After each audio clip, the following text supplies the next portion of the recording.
जब भगवान बाल रूप में लीला करते हैं तो हर घटना साधारण दिखती है, पर उसके भीतर छिपा होता है एक गहरा रहस्य। राधे राधे दोस्तों। कृष्ण जन्मोत्सव के उत्साह के बाद गोकुल में सब कुछ शांत था।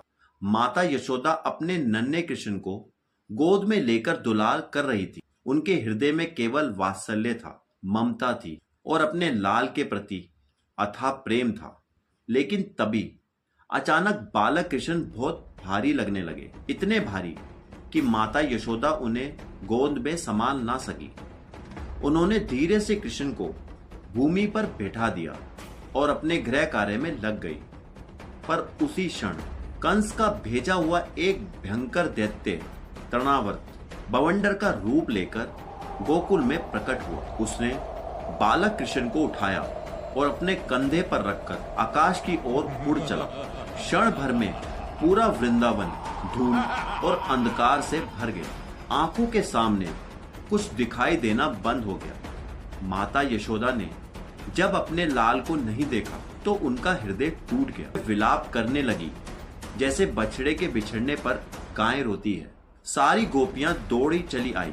सबने कृष्ण को खोजा, लेकिन कहीं कृष्ण दिखाई नहीं दिए। उधर तृणावर्त कृष्ण को लेकर आकाश में बहुत ऊपर जा चुका था, लेकिन कृष्ण ने अपना भार बढ़ाना शुरू किया। धीरे धीरे उनका भार इतना बढ़ गया कि तृणावर्त उसे सह नहीं सका। वह घबराने लगा, उसकी शक्ति टूटने लगी, उसका दम टूटने लगा।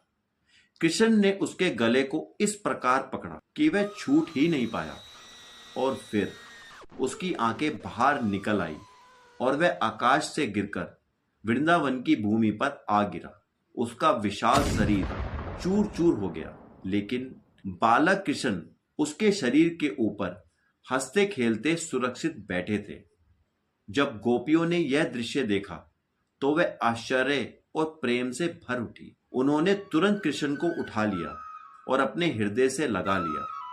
जो असुर बालक को मारने आया था वह स्वयं मर गया और बालक सुरक्षित लौट आया। वह समझ नहीं पाए स्वयं भगवान की लीला थी।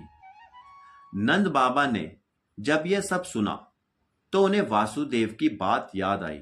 उन्हें समझ आने लगा यह बालक साधारण नहीं है। दोस्तों, लोग सोचते रहे यह हमारे पुण्य का फल है, पर वह यह नहीं समझ पाए जिसे वह बचा हुआ बालक मान रहे हैं वह स्वयं सबको बचाने वाला भगवान है। जय श्री कृष्ण।